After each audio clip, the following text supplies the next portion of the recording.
Hey everybody, I'm so glad you could join us today for the Book of the Month discussion. Susie and I are going to get to interviewing Kimberly Brock here shortly about the Fabled Earth, but in the meantime, we've ordered lunch. We're back at the Piedmont Club in Spartanburg. Our favorite place. Yes, and I ordered the meatballs that she had last time we were here, chicken meatballs with some kind of sauce that sounds good.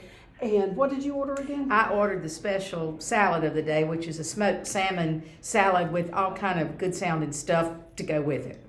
And I just have to say, I enjoy this excuse once a month to really cheat, just do a good job of cheating on my Oh yeah, diet. I've been thinking all morning about looking forward to lunch. I'm so good most of the rest of the month. Well, except this month. That's a long story. Anyway, we'll be back in just a little bit, and hope y'all are ready to discuss Kimberly Brock. Does she go by Kimberly? Kimberly. Kimberly. This lovely, just almost dreamy kind of novel. Yes, we'll talk about that shortly. Woo! Hey everybody, and welcome back to another Book of the Month discussion in the Lowcountry Book Club. I'm Susan Boyer, and I write Seaside Southern Mysteries set in the South Carolina Lowcountry. We're so glad you're with us today. We are. Thank you.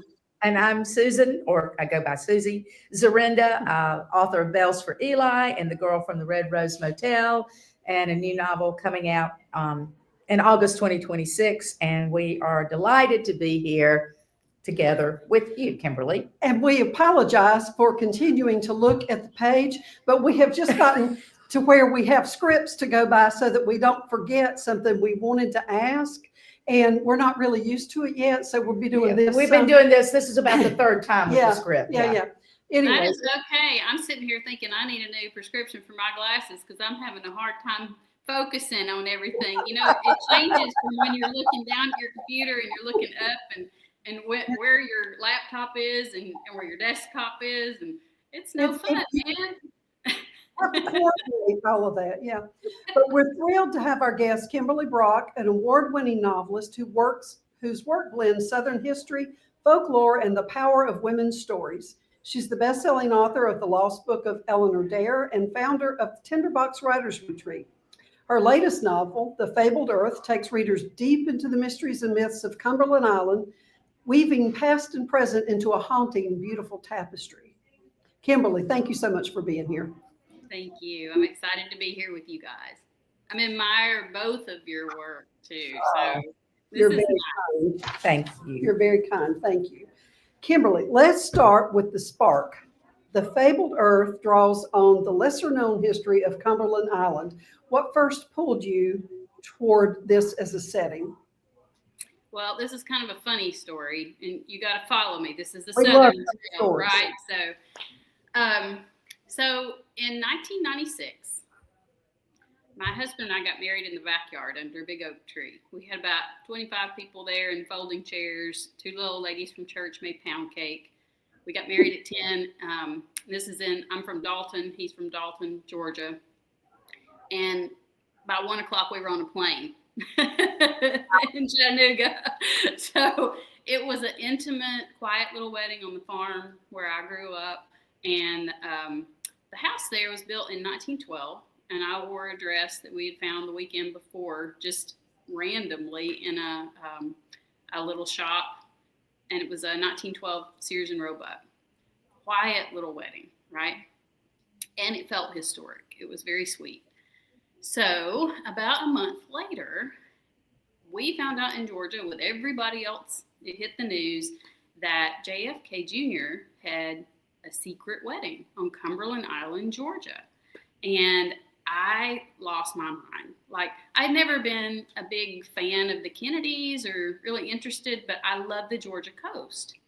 And I remember thinking to myself, a secret wedding. Oh, we're just like the Kennedys. I had always wanted to go see this place, where they would choose to do this, because the idea of somebody who is so prominent in the spotlight and trying to find a place where you get away and have that little secret, quiet, private moment was compelling to me. But we never made it to Cumberland. We moved around a lot, and it fell off the list. So fast forward 25 years later. It's our 25th wedding anniversary, and we're kind of looking for something special to do. And so I had published The Lost Book of Eleanor Dare. I wasn't sure what the story was going to be for the next book. I knew that I wanted to write about ghosts and ghost stories, and we'll talk about that a little bit, I'm sure.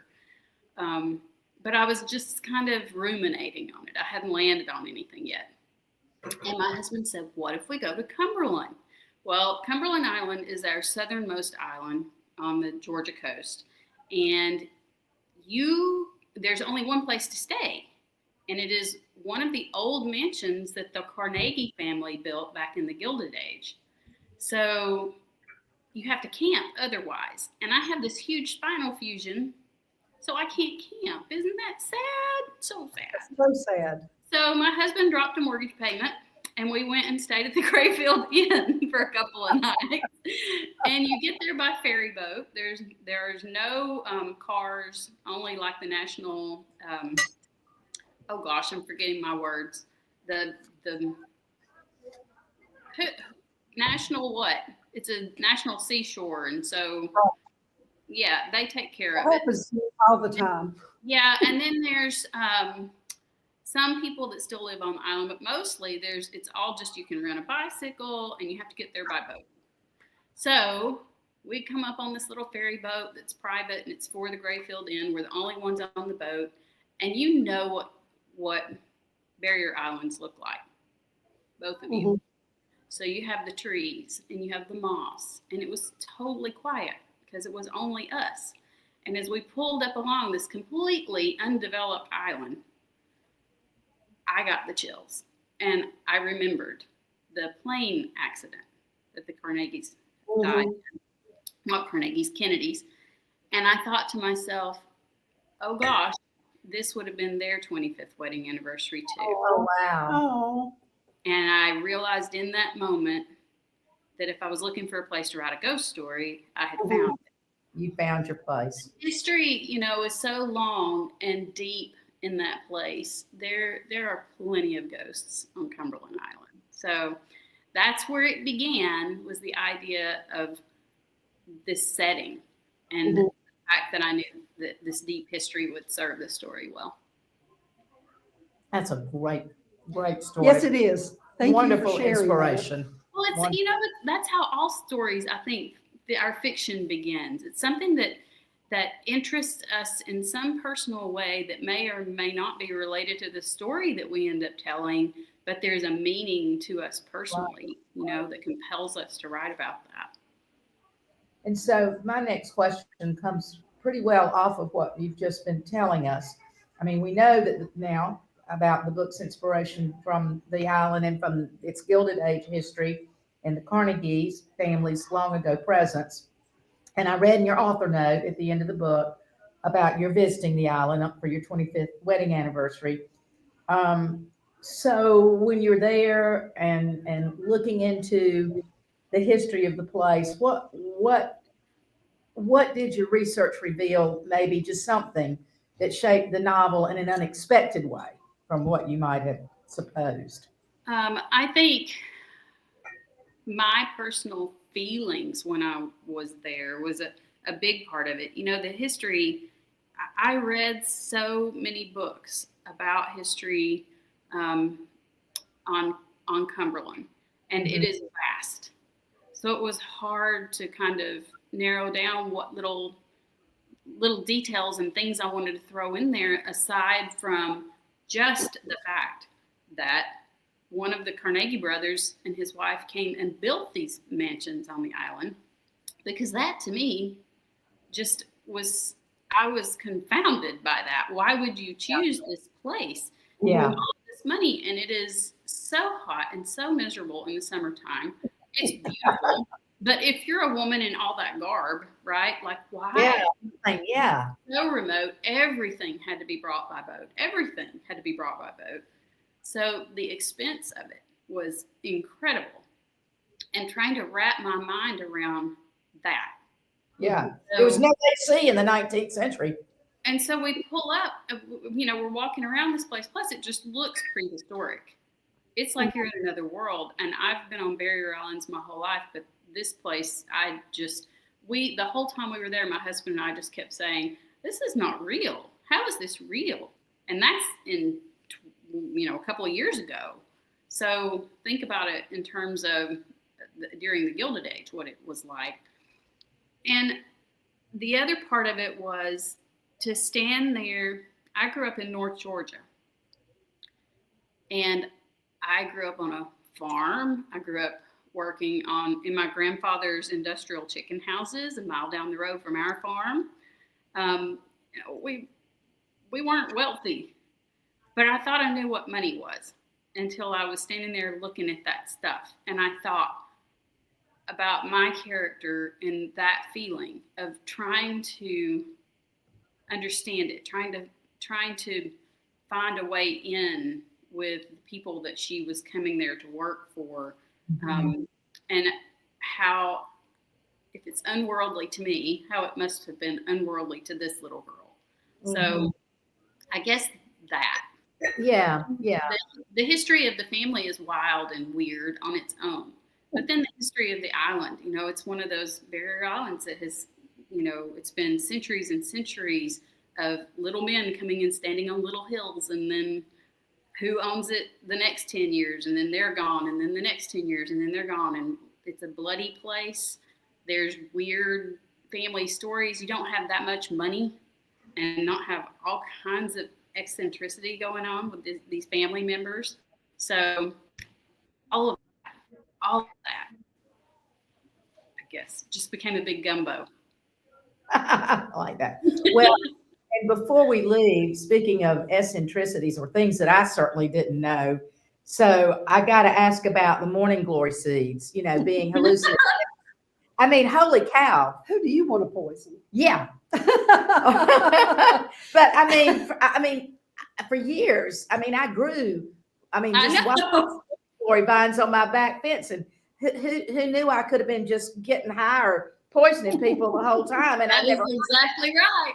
So Cleo's use of glory to affect others' behavior and also to make the attempt on her own life, it's pretty powerful. So tell us a little bit more about that before we. Well, like I said, I grew up on a farm. So I do remember when I was a little girl, my granny had a garden, and I can remember going out to the garden with her, and her with her hoe just attacking the morning glory vines, that would sneak into her garden. And I remember being sad and telling her I thought they were pretty, and I wanted to save them. I wanted to save the dandelions in her yard too. That was who I was. So I was writing Cleo. She's a recluse, and she's eccentric. And she has this grandfather that's, from Kentucky. So there's that thread. And I did not want to write. I feel like right now there are a lot of witch books, and a lot of women who are different are represented that way often. And Cleo, there are rumors that she is a witch, on the island, because that's the immediate thing that people go to. And I didn't want whatever her grandfather had told her about being able to see in his paintings, or why other people could look at his paintings and see what they wanted. I didn't want that element of mysticism to be Cleo out harvesting her herbs and putting them in her pot and making, I didn't want to go that route. I wanted it to be very earthy and something that would be real. And I also didn't want to represent him from Kentucky as your typical hillbilly moonshining granddaddy, right?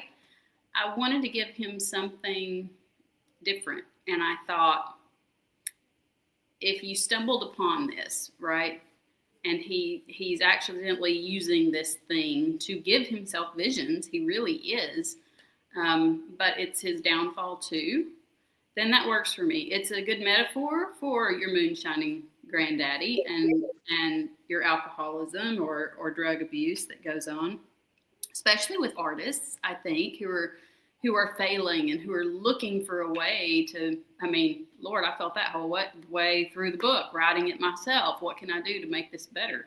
How can I get into my brain deeper? Where's my creativity? So that's where it came from to begin with, me searching for something organic. But then when I found the Morning Glory seeds information, I thought, oh, what a fantastic metaphor for glory, and it's specifically glory in the South and all the things that it means, all the ways that we use it, and the contortion of it, and the danger of it, and the ruin that it brings to people. So, but have you ever known of anyone who partook of? Never.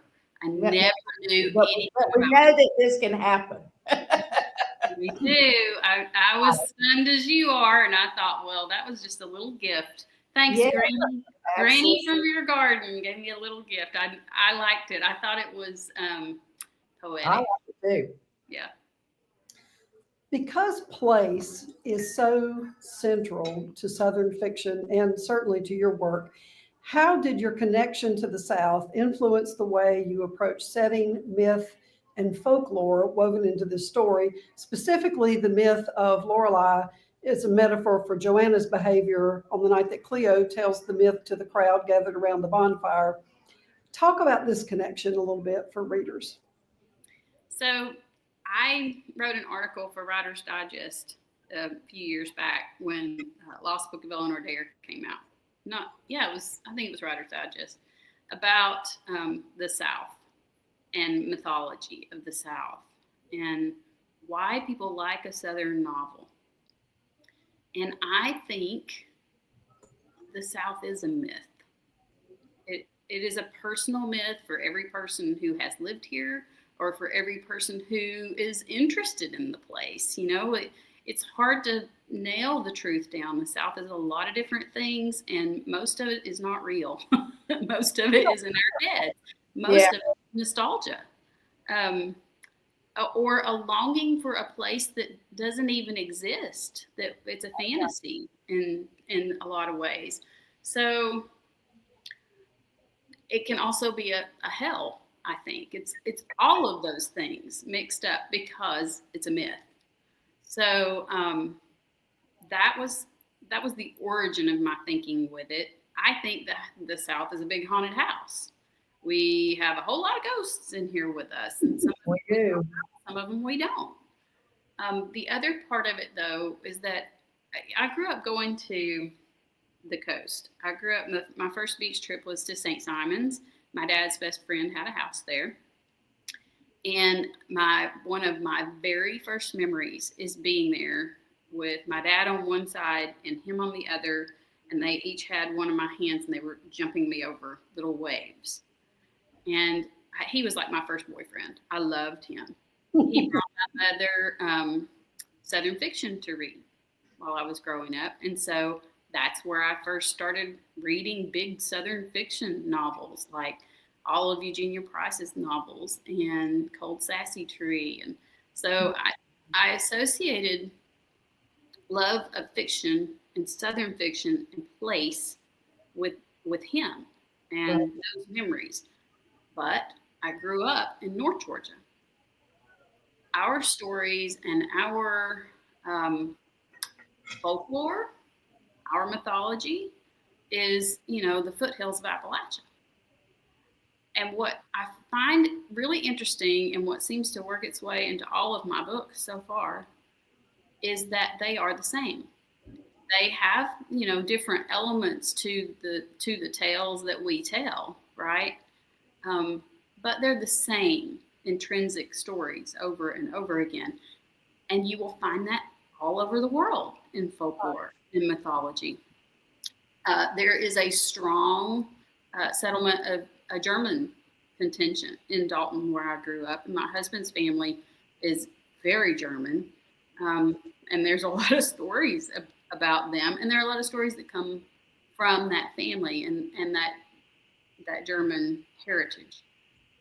So while I was looking for folk tales and and myth to weave into this story, I was thinking about that. And when I ran across the myth down in Darien, they have a water monster in Darien, Georgia, in one of the rivers there. Mm-hmm. And I thought, ooh, who else has a water monster? And so you immediately think of Loch Ness, but I was looking particular for myths about women. And so I landed on the Lorelei myth. Gotcha. Very good. Okay. Now you've got, and you do this successfully, and it's hard to do, to have a dual timeline, braiding 1932 and 1959 together, and then incorporating the lives of three women. What made you decide on doing the dual timeline instead of just a straight chronology? Insanity. Yeah, I know it's hard. It's hard to pull off. And I'm honestly, what I have come down to is that I'm Southern. It's how we tell a story. It's how I learned to tell a story.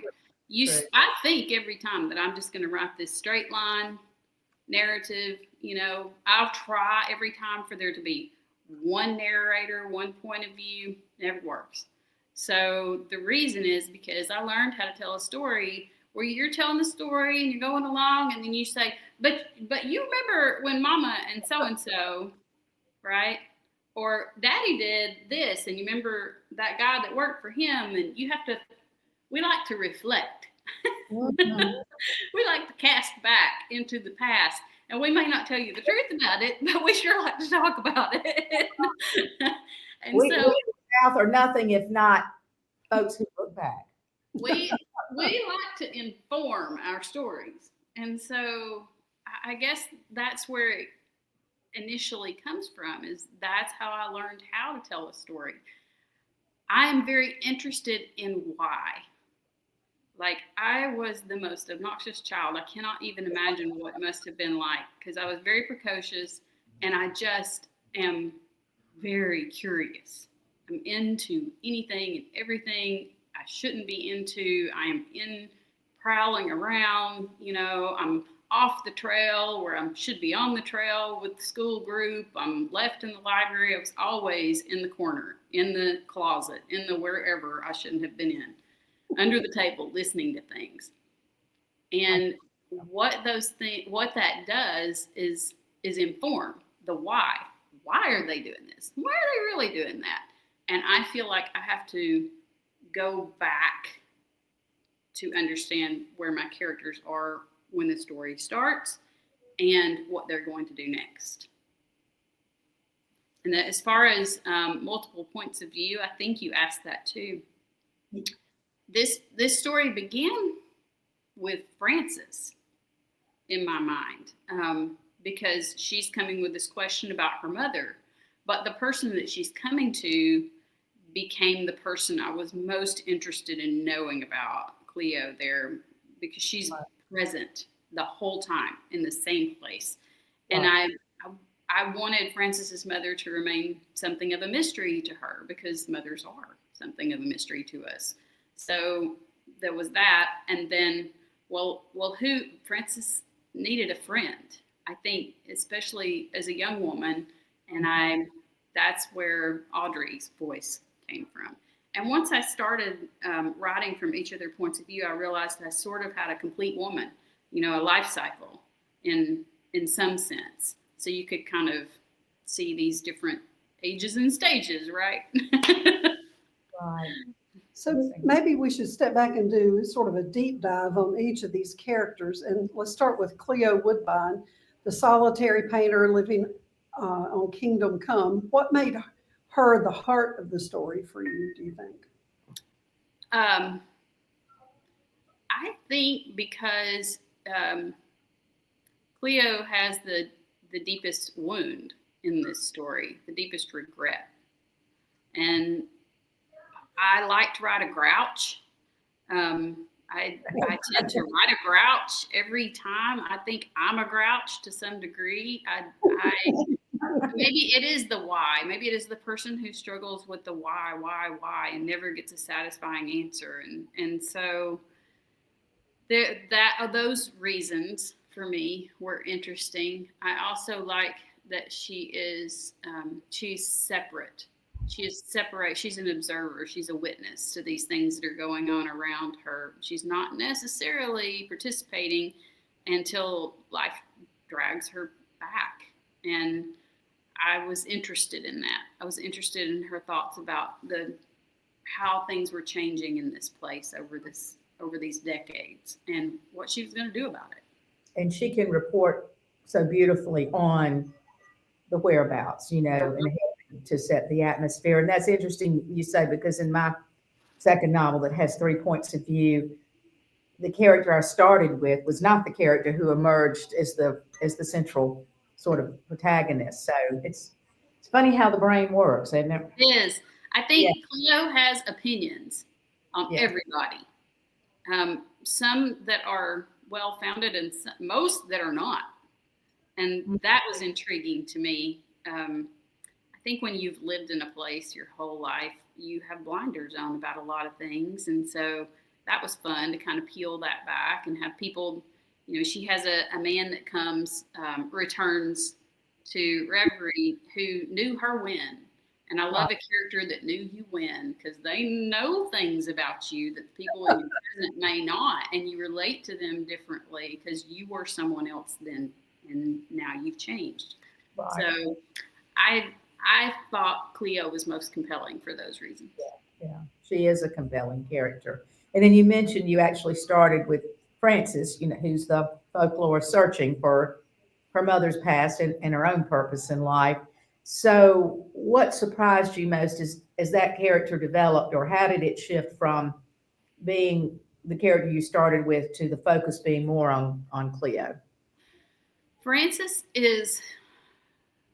appears to be a very independent woman for the age, for the time.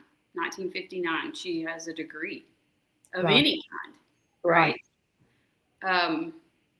And she's academic minded, and she's not followed her mother's footsteps necessarily. Her mother's been in childcare. Right. And I thought, what if you have this person? What's funny to me, I had conversations with other writers where I was like, is it too on the nose that she's a folklorist? Because I kept worrying about that. But really, the things that are the mysteries to me about our parents, and specifically between mothers and daughters, are the things that we obsess over, trying to figure out.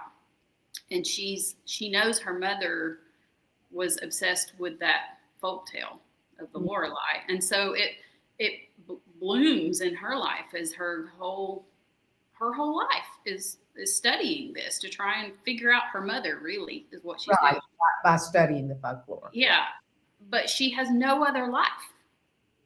And so when she comes to Reverie with this question about her mother, I thought it was interesting to take this woman who thinks she's going to be this independent, very modern woman, and have her fall in love with somebody who just tells stories and is, the exact opposite of everything practical. Right. All of the things that she's afraid of, he loves and is comfortable in, and it's what she falls in love with. So her story turns out to be a love story instead of like this march to rectify the past and get to know her mother and solve all the mysteries. And instead what she does is embrace mystery in her life. And I think she's learning to trust that she doesn't need all the answers. Which part of Audrey's journey resonated most deeply with you? My mom. Well, Audrey, she's so young, and I have young readers who will read this now, girls that are in their 20s, 30s, and they're like, she was so young. But in 1959, you graduated high school in your wedding dress. Yep. And so I wanted to show that, like, what happens if you do that and it doesn't work? Because she's a kid, and now Yeah. she's a kid, she's a bride, she's a widow. What is she? She doesn't know, and having to find her way with that. And you've said we have spoilers, so she's pregnant at 19 with a baby that she's not planned on. It's never even entered her Right. spirit at all. Didn't even care too much. Right? She's not been married long enough to think about that. And she kind of thought she was marrying somebody he's got a motorcycle. He's a little bit dangerous. They're going to have an adventure. She's getting away from Macon. Here we go. And now she's dumped off in this little seaside town and in this old house that belonged to her ancient aunt that has died, and she doesn't know anybody, and she doesn't want to tell her mother because her mother's a socialite, and that's not the life that she wanted. And she's afraid, okay, she's got a little bit of independence, but she has nobody to tell her how to be a woman, much less how to be a mother, much less how to run a business. And she's a kid. And so I just found that I identified with that a lot, but I also thought about my mom, because my mother had me at 20. And I look back at that, married at 19 and a baby at 20. And I cannot, and we all look at our mothers and think about that, I think. Even, my daughter is 26 now, and she's getting married in the spring. And she still seems so young to me at 26. And then I roll it back and think about how young I was when I got married, which was just a few years younger than her. But then I roll it back to my mom, and I roll it back to her mom. And I just, wow, they were babies. They were babies. Yeah. So I was thinking about that. Okay. So the island is almost alive in this novel. How did you approach crafting such a vivid sense of the marshland, the old mansions, and the storm-shadowed landscape? Were you able to spend an extended period of time there, or did you just, spend a little bit of time there and then it was just so alive? I don't know. Tell us how this came about. I spent 2 days. Wow. I guess we were there 3 total. So a lot of it is imagination. And for me, I like to know just enough to keep me, to keep the fiction safe. Like, if I know too much about a place, if I'm too familiar with it, I can't just dream it up, right? I know too much about it. And it's one of the reasons that I like to invent the small town reverie is sort of St. Mary's. I did actually use their ghost stories in this for the ghost stories that Rosie is telling around town, and then gave them little fictional twists. But I don't want to argue about the detail of well, no, that's not where the dry cleaners was when I was growing up. Or no, I don't want to do that. So I kind of fudge. But it is for another reason. It's because I like to be able to dream it up. And that's part of what I was doing with Cumberland. A lot of it is fact. Plum Orchard is fact. Dungeness is fact.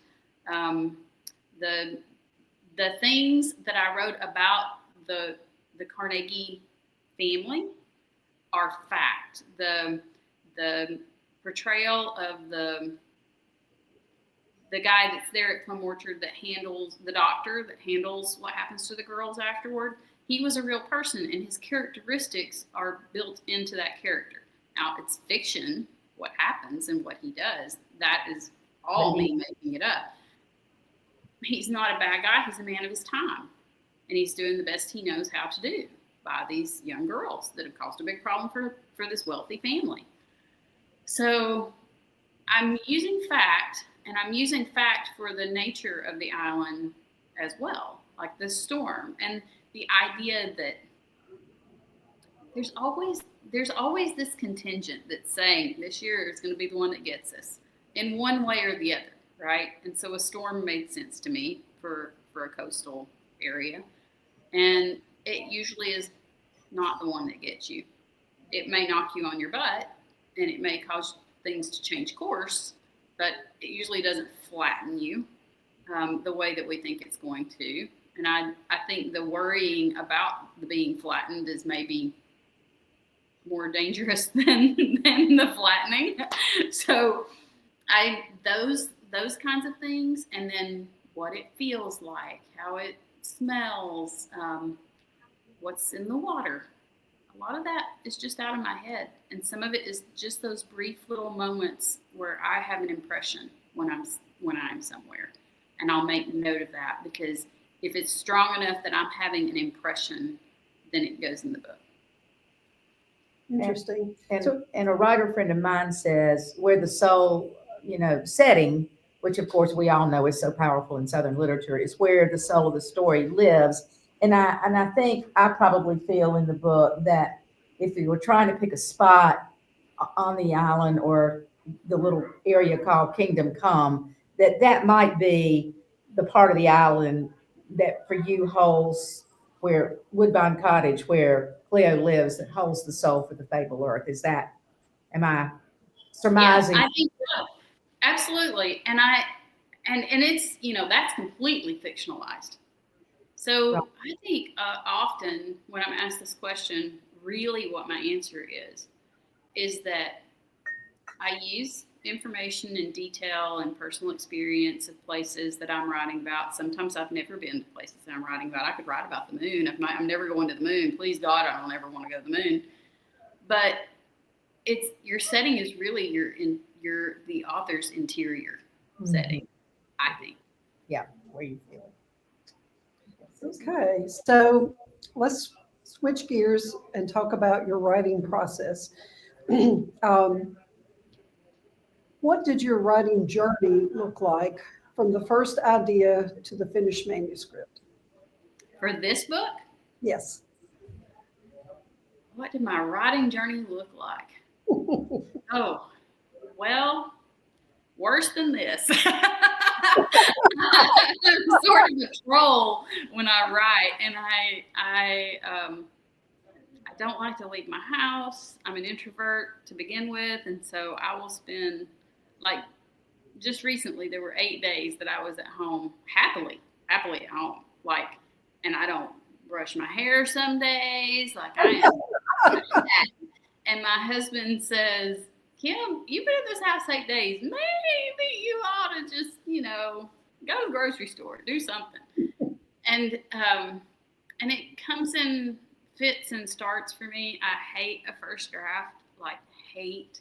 I feel like it drives my blood pressure through the roof to have to create something from nothing, right? And I love the idea of it, and then I hate the doing of it, the first draft, because I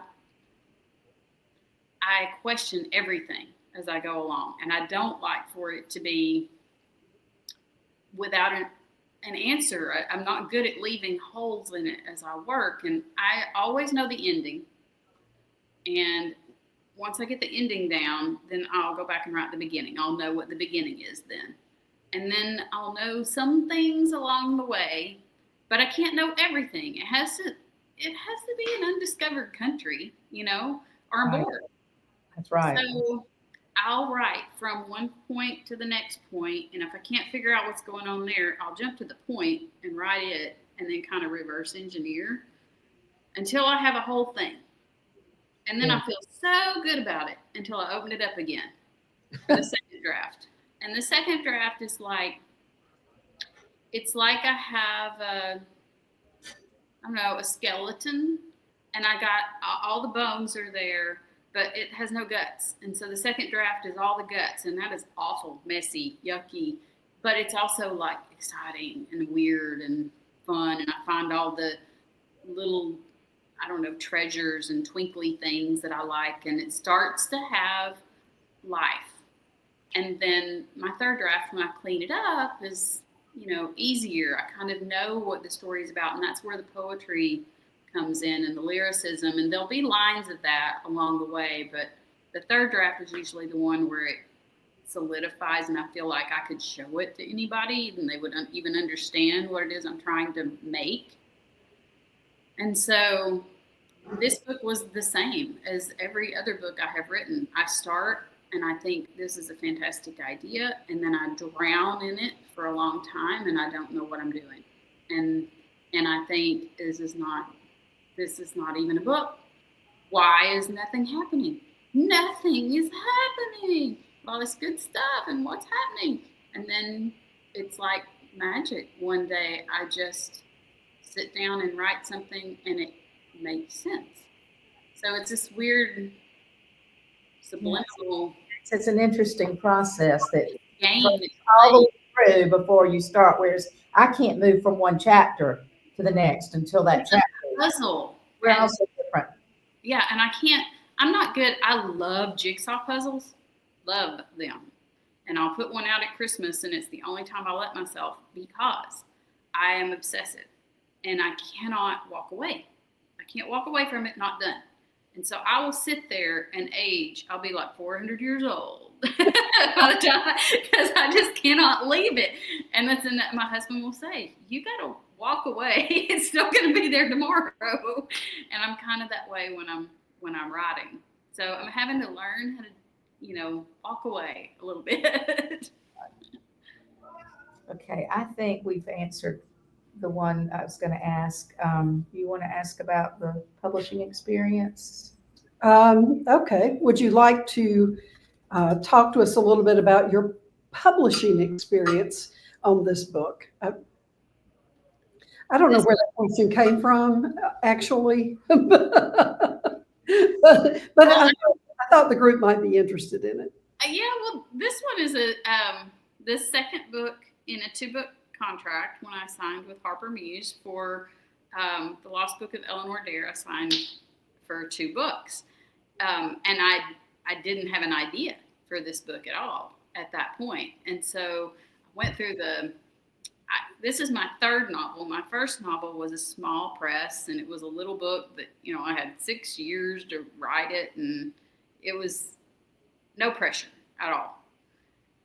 Eleanor Dare was finished when I sold it, and an undertaking, another 6 years, and it was a huge historical fiction novel with lots of research. And so when they said, so here's your deadline for the next one, and I was like, oh shoot, do I even have another story that I want to tell? Because I had spent so much time with Eleanor Dare.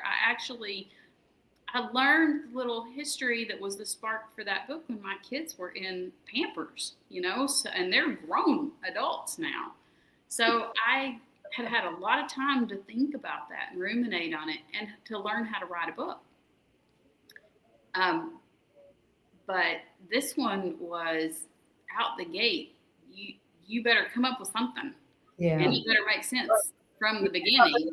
Something. And you can't waste time just deciding if you like it, and so I had to put it together faster. How difficult was that for you? Very. I'm actually not good at all at coming up with a premise.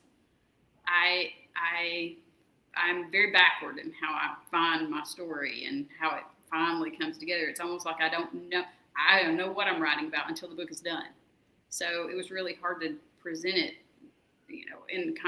my agent made sense of what I was trying to write and made a story out of it, and we presented it to them, and I said, okay. And she said, now, if you don't write that story, as long as it's something good, they'll be happy. And so I was like, okay. So then I went off and wrote this book, and I had to sort of do it all at the same time. I had to do all the research. Luckily, we had made that trip, and so I already had accumulated some stuff.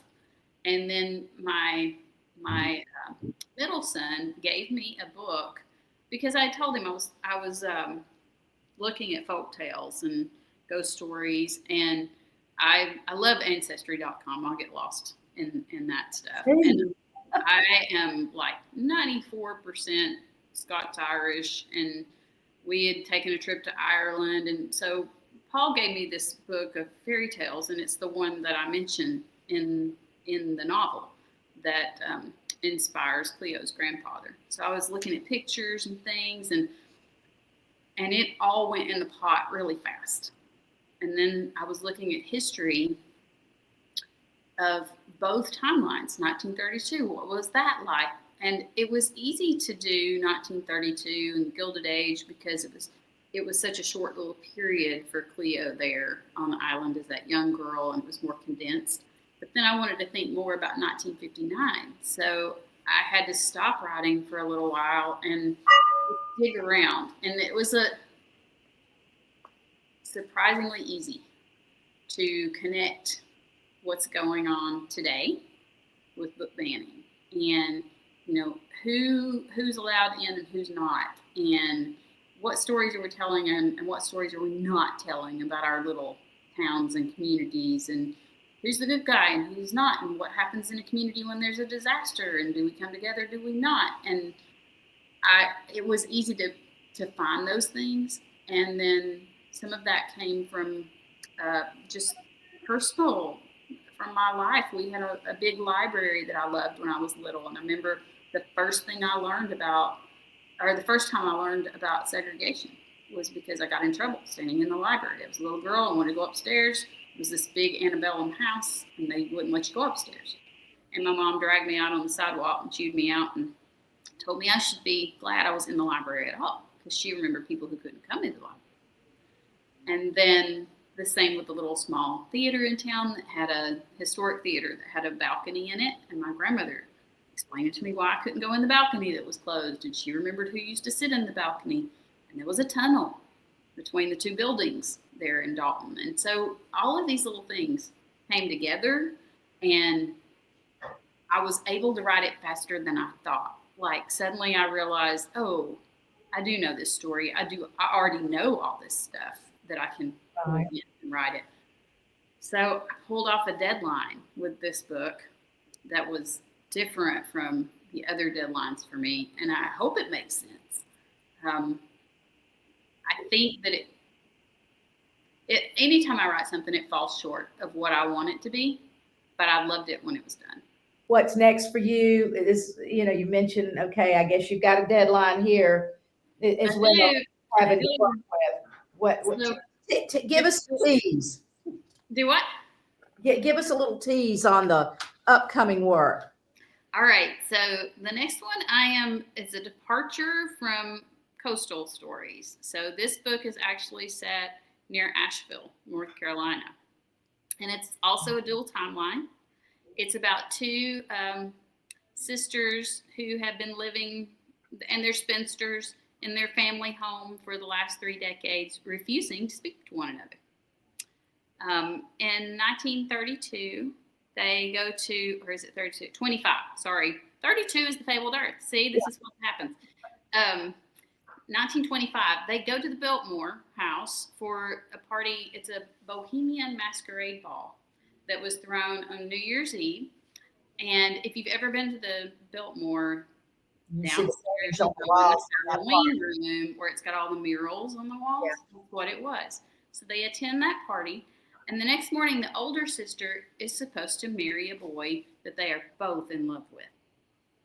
And he leaves her at the altar. He never shows up, and the sisters know why. So fast forward to 1953, they are aging. So the older sister is 60 now, and the younger sister is 58, I believe. And everybody, it's the 50s. So they have lost their house. They couldn't pay the taxes on it. Taxes on Terra will get you every time, right? And they open the door to the new owner. And guess who it is? Except he doesn't appear to have aged a day. And they know why. So the rest of the story is about what they have to do with this fella that has shown up and the trouble that ensues. They have bees. Their mother kept bees. There's lots of legends about the bees and their mother. And if you know anything about winter bees, that's the title of the novel, The Winter Bees. They live longer, and their only job is to shiver their flight muscles all winter to keep the hive warm. So that's a little bit about. It sounds fascinating. I'm intrigued. Yeah. Yeah. When will this book be coming out? So it's due to my editor on March 1st, but I don't have a pub date yet. So So probably 2027, you're thinking? Yeah. Okay. Okay. Wonderful. Well, we'll look forward to that. Thank you so much for joining us, Kimberly. you. The story has so much heart and atmosphere, and we've loved hearing about it from you and the journey behind it. Yes, and we are delighted to invite readers in because this has been a wonderful, wonderful conversation, and I know that the group will feel the same way. And so, if any of you out there have not picked up the Fabled Earth, you are in for a treat, mystery, atmosphere. So there we go. Thank you. Thanks again for being here. Thank everybody for joining us to listen to the interview, and we will see you next month. Bye now. Thank you. Thank you, Kimberly.